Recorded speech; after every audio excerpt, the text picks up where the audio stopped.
ఒక అమ్మాయి ఎవరి మెసేజెస్కి కానీ ఎవరి కాల్స్కి కానీ రెస్పాండ్ కాకుండా ఎవరెంత చెప్పినా ఎవరెంత ట్రై చేసినా పడిన అమ్మాయి కేవలం నీ ప్రేమకి మాత్రమే లొంగి నీ హ్యాపీనెస్ కోసం, నీ నవ్వు కోసం, నీ టైం కోసం అంతలా పరితపిస్తుంది, అంతలా తాపత్రయపడుతుంది అంటే మాత్రం అలాంటి అమ్మాయిని గ్రాంటెడ్గా తీసుకోకండి.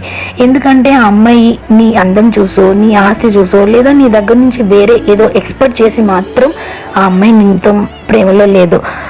కేవలం తన తండ్రి చూపించే ప్రేమలో ఎంత స్వచ్ఛమైన ప్రేమ తను కనుక్కుందో అలాంటి ప్రేమని నీలో తను ఫైన్ చేసింది కాబట్టి నువ్వు కావాలి, లైఫ్ లాంగ్ నీతో నడవాలి అనుకుంటుంది.